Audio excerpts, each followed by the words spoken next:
Hey, what's up guys, welcome back to the channel. Today I'm going to be showing off how to make your Splice samples a little bit more original, a little bit more unique for your own productions. With that said, let's dive into it. So welcome back to the channel, Chris here. So like I said, we're going to be checking out how to make these Splice samples sound a bit more original and unique. I find a lot of time there are producers that are just grabbing samples of Splice, using them as is without actually changing too much. And bear in mind, you know, even I fall into this habit from time to time. Sometimes you're just in the flow and you find a sample that's exactly what you're looking for and you just go with it. And there's nothing wrong with that, but I think there is something to say about taking these samples and making them your own, making them a bit more personal and unique. So I'm going to show off a few techniques that you can use to help with this. Now I've got 4 steps to help make these samples a bit more unique, and we're going to dive into all of them. So we have pitch and speed. I'm putting this under one category. Then we have chop, just splicing up the samples. Reverse, just flipping the samples backwards. And lastly, f***ing it up. And what I mean by that is just making the sample sound very different to where it originally started, pulling out a whole bunch of plugins and seeing what we can really turn this into to make it sound entirely different. And with that said, I'd actually like to quote a good friend of mine. Let me just grab my reading glasses. Honestly, the shitter it sounds, the better it comes across.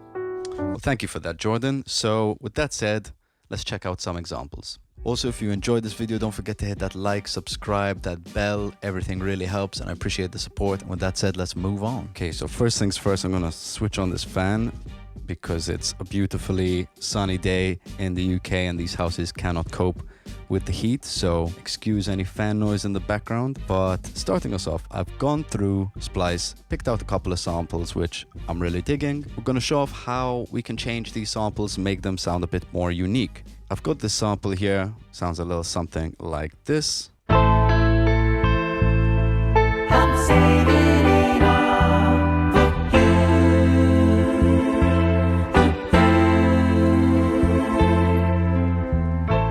Really nice nostalgic sounding sample. So dealing with pitch and speed, the first thing I'm going to do is warp this. We've got our sample at 80 beats per minute, so I'm going to change this down here to 80 and change our tempo to, I'm going to do 160 actually. I'll have it at double speed. We'll just make sure that's the full length. And we can loop this here. Bam. So now we've got our sample warped. Let's try out a couple of things. So if I was looking at this as if it was a vinyl player and I had this record playing and I wanted to speed it up or slow it down like I would on a vinyl player, there's actually a method you can use in Ableton called a repitch. And this does exactly that. So as I change the tempo,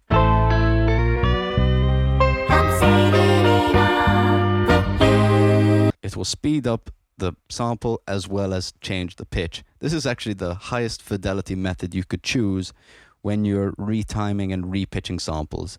Obviously you lose the pitch capability because that all depends on the tempo, but what this allows is that you can get a really nice sounding form of pitch shifting. And if I slow it down, it's going to do the same thing. It's going to bring the pitch way down. I'm saving it all for you. So that's kind of our first step. Also, bear in mind when you do this, there's a chance that you might actually get the pitch to be between 2 notes, which isn't very ideal because then when you're adding synths and other instruments, it's not going to line up with the pitch. It's going to sound like the sample is out of tune. So my fix for this is I'll put it back to 160, the original tempo in this case. And I'm just going to quickly search for a sine wave. I know I've got a couple in here. As long as it's a clean sine wave, it should be fine. Something like this. So we got a nice clean F4. These are usually labeled. And what I'm going to do is I'm going to have this on warp. It doesn't really matter what the BPM is, but I'm going to keep it on 160 just so everything is the same. And obviously that sounds terrible, so I'm going to pull this down. But what this allows us to do is if I stick a tuner plugin on here, you should see this is exactly F because that's what the note is that it's giving us. So what I can do is I can use this as a reference basically. As long as I have this warp mode set to repitch over here, once I change the speed of the sample, this is going to be a great reference to see how on or off the note we are. Because if I speed it up slightly, you see we land a little bit sharp, but not perfect, so it's in between. So what we want to do is pick a speed that we'd like to use the sample at, and then just slightly nudge the tempo to make sure our reference is landing on an actual note.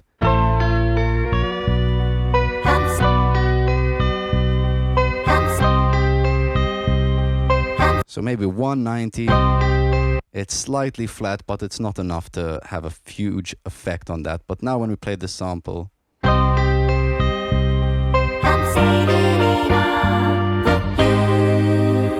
I know that if I take out any instrument, I'm just going to pick a piano for the sake of this, figure out what key we're in. C minor. So I could play this.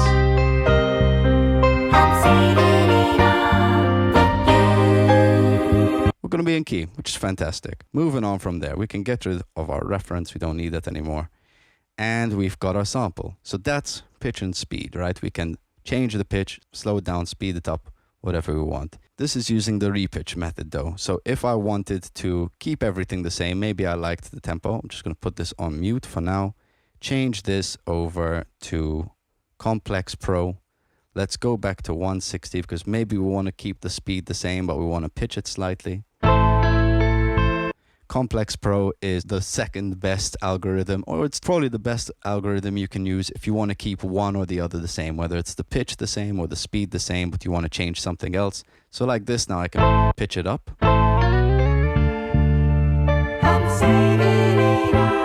Bear in mind when I have these formants on 100, it's going to try its best to avoid making the sample go to that super chipmunk territory or super demon territory, depending how you pitch it. But if I pull it back to 0, it's going to allow us to kind of access that chipmunk sound or anywhere in between. So if I have it on 100 and I pull it back, you'll hear what I mean.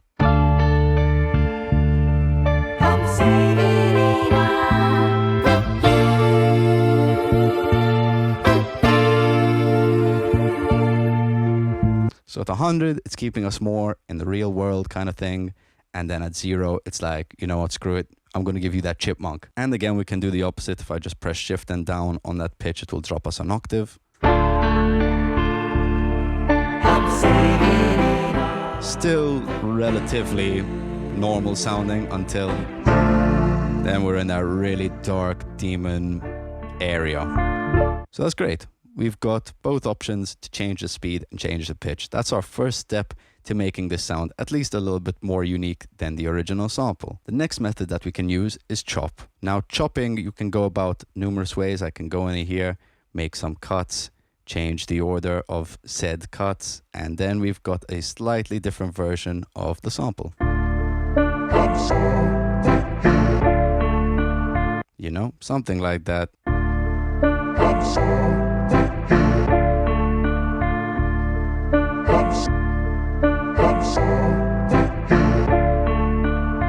So we can go about chopping it manually, which is fine, or my personal preference is create a new MIDI track, and you can see here it says drop instrument. I can literally just get the sample, put it in here. It creates a simpler for us where the sample lives, and if I record arm that, I can just play the sample. Just make sure to change your warp mode. If it's on, I would put it on complex. If it's off, it's gonna also change the speed as you play it. For the sake of this, let's leave it on. I'll pull those formants into chipmunk territory so we can get that nice high pitch sound.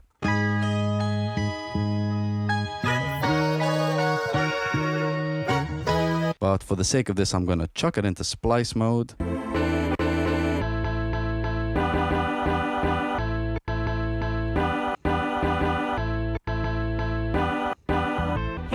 So we've got that.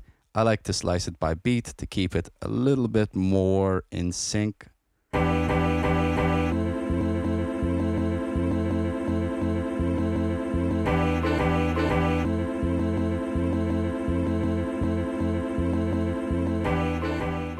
So you've got that option to chop. I find this super flexible because it allows you to really easily figure out a new version of the sample, which can be a lot quicker, a lot more inspiring, but you do come across a little bit of issues which are very easy to fix. Like say you've got a chop going on and you want it to cut, naturally that's going to play the whole length of the splice. So What I find myself doing is just automating the track to turn off and on when I need it to shut off, basically. So with 2 down, we've got pitch and speed, chop. Next, we've got reverse. Reverse, a very powerful tool. I'm just going to reverse this track we've got here. Make sure it's soloed.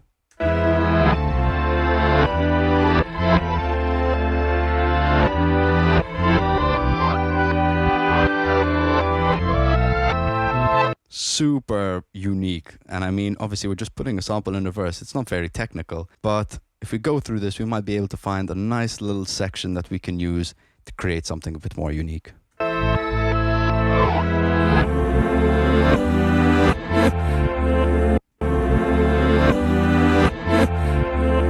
So here we go. I found this little section right here. If I copy this a couple of times, we've got this.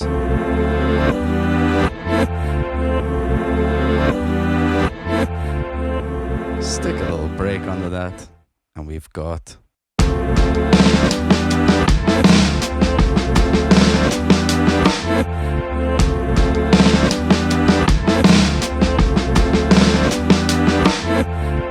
and you can take that any direction. I've just put a drum break underneath it to keep it simple for the example, but you get the idea. We can really figure out some new ways to spin these samples.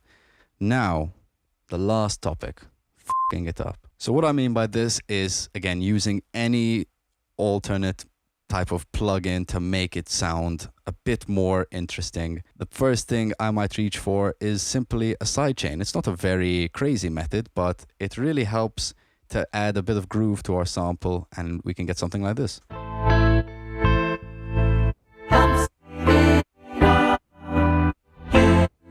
Let me try it in reverse.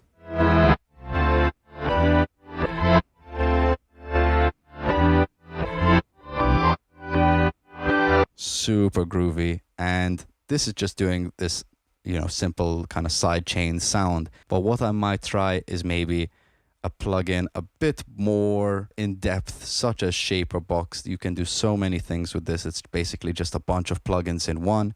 You can use any of these and automate them over a similar kind of envelope, and we can get some really wacky sounds from it. Let me try experiment and see what we can come up with. So now, with a combination of having the sample in reverse and these 4 plugins I've put on here, we've got volume automation, kind of turning it into a pluck. We've got this crush effect, which I've pulled the mix back to add a little bit of crunchiness.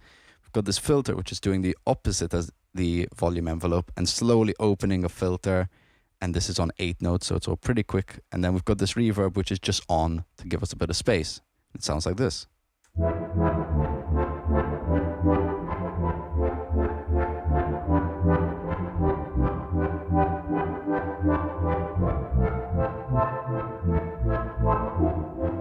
And to think we started over here. And we ended up here.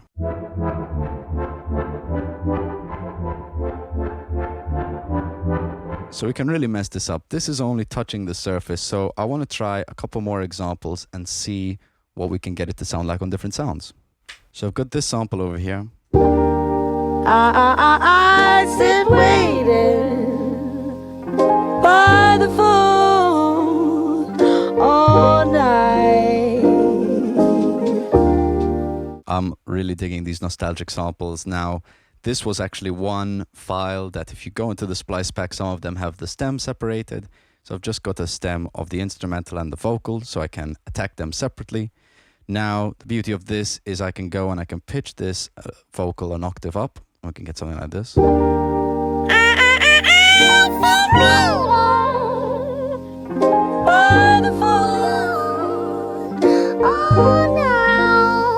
That's too much. I can always just take everything down a bit. I sit waiting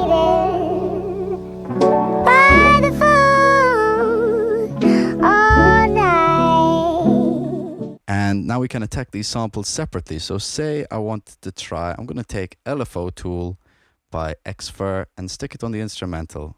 And for now, let's mute those vocals just so we can hear the instrumental on its own. And let's see what we can get with this.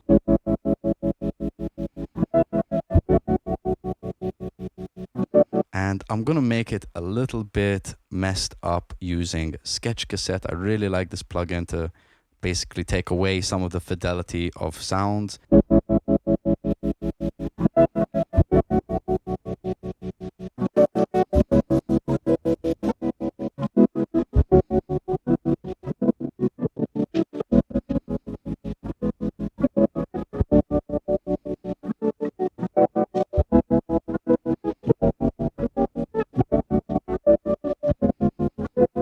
This would be very interesting to check on both of them. So actually, if I put them in a group and I just stick these two onto that group, we can hear what that sounds like.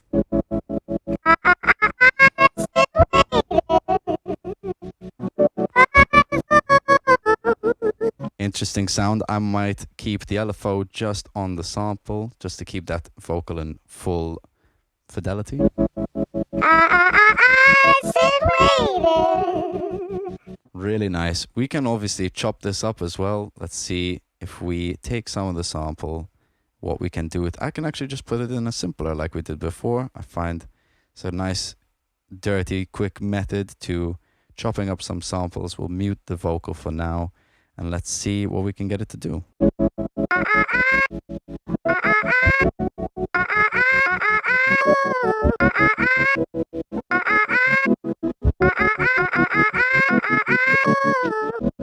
So we've chopped, we've changed the pitch. This is actually slightly sped up because the sample is at 130 and we're at 160, but I can speed that up even further. I can go 200.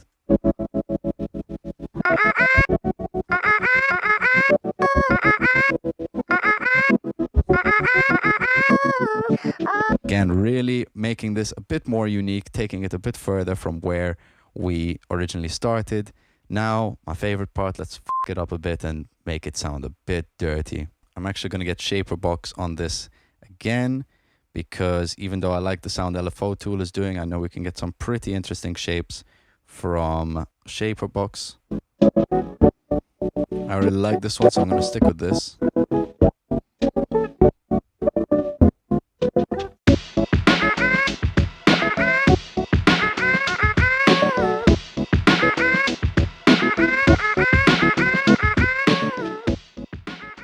Alright, and there you have it, guys. That's how I like to make my Splice samples a little bit more original using these 4 methods. Feel free to use them, try them out. Let us know what you think in the comment section below. I'd love to know what your thoughts are. Also, don't forget to like and comment and subscribe. All that stuff really helps. Thank you to anyone who's already done so. Appreciate it. Once again, I've been Chris Vella. I'll see you guys on the next one.